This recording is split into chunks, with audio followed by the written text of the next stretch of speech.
Pag may cancer tayo, may chemotherapy. So, paano nyo kakaayanin ang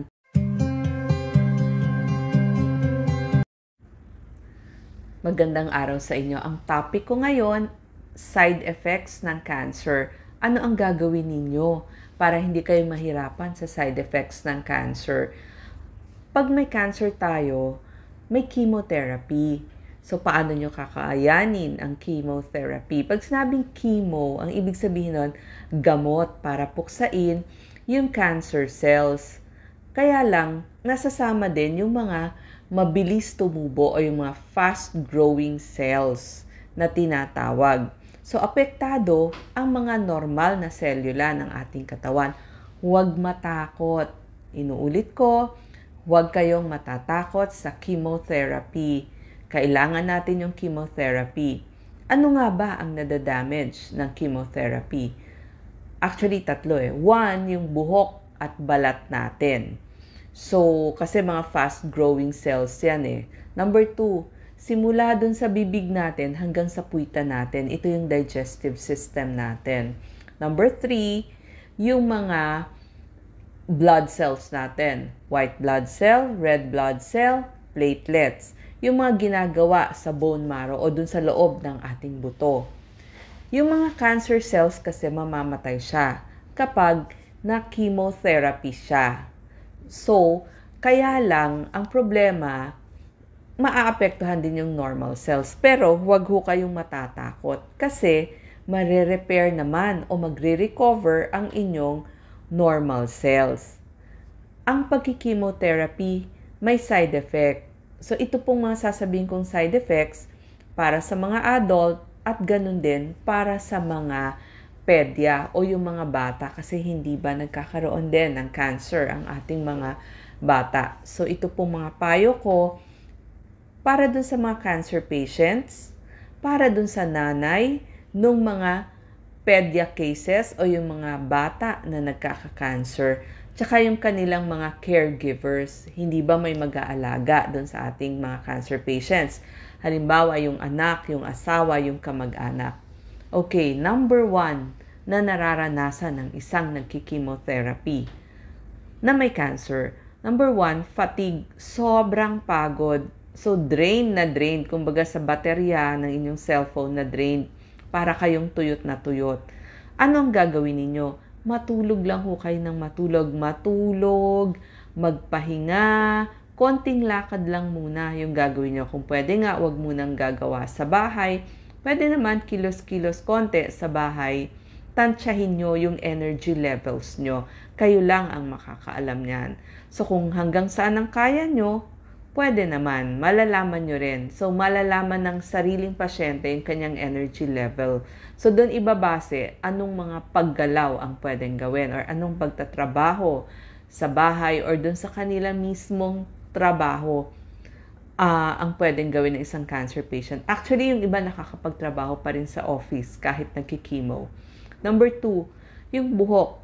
Malalaglag o mahuhulog ang ating buhok 3 weeks after the start of the chemo. Pero wag ho kayo mag-alala. Tutubo din yan 3 months after ihinto yung chemotherapy ninyo. At pagtubo, medyo nag-iba nga lang yung kind ng buhok nyo. Pwedeng mas kumapal, yung iba medyo mas kumukulot. Pero basta wala ng chemotherapy, tutubo din ang ating buhok. At saka ang tip pa natin, bago kayo mag-chemotherapy, pwede na ho kayo maghanap ng wig, ng sombrero, ng mga scarf, ng turban. Kailangan nyo rin kasi yon kasi maginawin o mabilis maginaw yung anit o kaya ma-sunburn. So, laban sa ginaw at sunburn, kaya kailangan yung takpan yung inyong anit. Okay? Number 3, pwede rin kayo mag-sunblock ha. Number 3, pagdating sa balat, makikita nyo very dry ang inyong balat, parang nangangaliskis. So magtataka kayo bakit ganon, yung iba nga nagkaka-eczema pa. Ang gamutan po doon, maglagay ng lotion.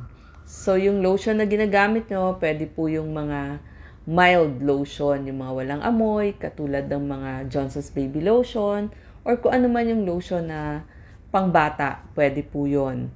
Gamitin nyo dun sa inyong balat. Tapos pwede kayong magmedyas, magguantes, yung gloves, o mag-jacket pag giniginaw kayo palagi. At mapapansin nyo, yung mga kuko ninyo, medyo mangingitim yan dun sa nail beds. Wag ho kayong matakot pag hindi na kayo nagki-chemotherapy, mawawala po yung pangingitim. Hindi naman ho yun permanent. Number 4, marami nagsusuka o naduduwal. So, kakain kayo yung small frequent feedings, konti-konti, pero dalasan nyo na lang para maiwasan yung grabing pagsusuka. Number 5, walang ganang kumain. Parang ayaw mong kumain kasi lahat lasang bakal. Lalo na kung yung gamot na ginamit sa inyo ay platin. Yung nag-e-end dun sa mga platin, ito yung mga platinum-based chemotherapies ending in platin. Mga cisplatin, tsaka lahat matabang, ang tabang-tabang, or very sensitive kayo sa maalat o matamis. Sa iba, hindi naman siya maalat o matamis, pero sa inyo, sobrang alat, sobrang tamis. So, pag ganon, yung magpe-prepare ng inyong pagkain, medyo mas tabangan. Kung very sensitive. Pero, kung wala namang panglasa, mas dagdagan ninyo ng mga herbs o ng mga pampalasa, bawang, sibuyas, kamatis. Huwag hong masyadong salt. Mas maganda yung mga natural na pampalasa. Tapos, pag walang ganang kumain, syempre, small frequent feedings din.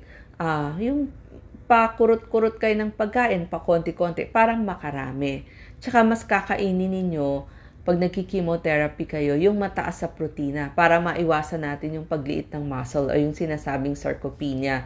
So, ito yung manggagaling sa mga munggo, maraming protina yon. Tokwa, isda, maganda po ang isda kapag nagki-chemotherapy. Pero pwede rin po ang manok, ang beef, at saka ang pork. So, kailangan nyo lahat ng protein na pwede nyong kainin. Actually, pwede din yung mga nakalata na iniinom kasi malakas sa protein yun. Yung makikita nyo po yun. Halimbawa, yung mga Birch Tree Advance, yung mga Ensure, yung mga ganong inumin, makakatulong na magpalakas sa inyo. Tapos yung mga malalambot na pagkain para mas madaling lunukin, yung mga sopas, scrambled eggs, high protein din po kasi yung mga yan. Kailangan nyo ng mga high protein, high energy na pagkain para bigyan kayo ng lakas kasi bumababa nga yung inyong energy level. Number 6, lagi kayo may sugat sa bibig o may singaw. Yung mga puti-puti, pag nakakita na kayo ng maraming puti-puti, hingi na ho kayo ng gamot sa inyong doktor kasi baka fungal infection yon. So, parang laging may singaw. Ang mga gamot po dyan, yung mga tinatawag na nystatin na pwede nyong imumog o i-gargle, tsaka yung mga fluconazole. Number 7, chemo brain. Yung parang, bakit pa ako naging makakalimutin? Or parang minsan parang di mo maintindihan. Nawawala yung short-term memory mo at tsaka yung judgment mo. Huwag po kayong matakot. Pansamantala lang yon. After ilang days, babalik na ulit yon. So, yung mga kamag-anak o relatives nung mga pasyente, kung may kailangan siyang pag-isipan na, tulungan nyo siya na i-judge or kaya i-decide o mag-isip kung kailangan na. Number 8, nagkakaroon sila ng anemia. Bakit? Kasi bumababa yung red blood cell, yung hemoglobin. So, yung sintomas nito, pagkahapo, medyo parang dizzy o parang liyo, parang pagod, may palpitasyon kasi nga kulang yung red blood cell, hindi makadala ng oxygen dun sa inyong buong katawan. So, dito makakatulong yung mga inhale, exhale. Pag naalala nyo, mag-inhale, exhale kayo, parang nung may COVID. Number 9, pagdurugo. So, makikita nyo, bakit mas marami akong pasa? Kasi, apektado din ang platelets, ang tinatawag dito, thrombocytopenia o bumababa yung ating platelets. Ang solusyon dito, kailangan lagi tayong magpapa-blood test kasi meron po mga gamot na pwedeng ibigay para tumaas yung ating platelets. Ganon din yung ating RBC tsaka yung hemoglobin. Tapos yung mga toothbrush natin, malalambot lang. Iwas muna sa dental floss, baka magdugo ang inyong gilagid. Magsuot ng mga rubber shoes o guantes para maiwasang magsugat yung inyong paa tsaka yung inyong kamay. So, obserbahan, baka magkaroon ng pagbi-bleeding sa ilong, pag-ihi, pag-ubo, sa bibig nyo, sa ilong, namumutla. So, pag ganon, balik agad sa doktor. So, dito maganda yung weekly CBC. Isama ho natin yan. Number 10, constipation o pagtitibi.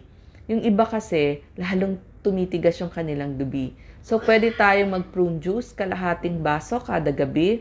Gulay, prutas, meron din pong tinatawag ng mga lactulose, isang kutsara, 2 times to 3 times a day. Pag naman, sa iba naman, nagtatae naman sila pag nagki-chemotherapy. So, kailangan dito yung mga saging, tapos yung mga oresol, at saka kung iinom kayo ng tubig, yung mga pokari. Nakakatulong yan para mapalitan yung mga nawawalang mga sodium, chloride, potassium, kasi yung iba nga nagtatae. Number 11, pakiramdam mo pag nagkikimo ka, para kang may trangkaso, masakit ang ulo, masakit yung katawan, mainit, parang may fever, may konting ubo, mainit ang pakiramdam, masakit yung mga buto at kasukasuan. So, effect ho yun. So, pansamantala lang yun, pag nagwe-wane off na, or tumatagal na from your chemotherapy days, mawawala din dapat. Number 12, syempre mababang immunity mo kapag ikaw ay nagki-chemotherapy kasi bumababa yung WBC.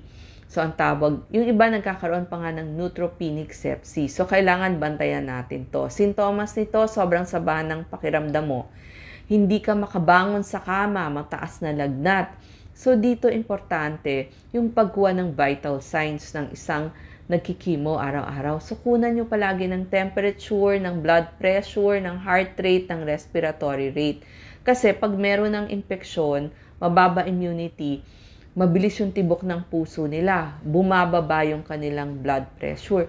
Lagi may mataas na lagnat. So, kailangan mahuli ng caregiver o yung nag-aalagang ina doon sa kanyang anak or doon sa kanyang asawa o yung anak sa kanyang magulang para mabilis niyong madala sa ospital, sa doktor or sa emergency room kasi nga kailangan na agad nito ng antibiotics.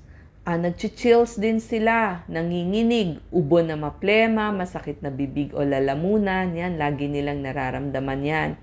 Masakit umihi, mabilis yung tibok, sabi ko nga, nahihilo, yung iba nahihimatay. Tapos i-check nyo kung may IV line, yung inyong pasyente, or merong port, yung doon nilalagay yung chemotherapy.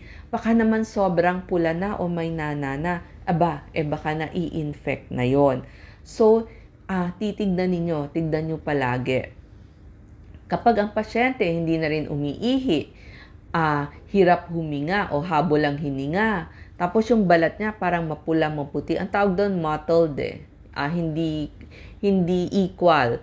Tapos BP na mababa. Tapos sinabi niya, pakiramdam niya, mamamatay na siya. Or iba-iba na yung sinasabi niya, nagdidelirio na. Dalhin agad sa doktor.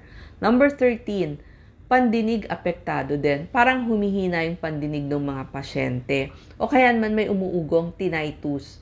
So, pansamantala din lang yon habang nagki-chemotherapy. Number 14, apektado ang liver, kidneys, heart, lungs ng pasyente.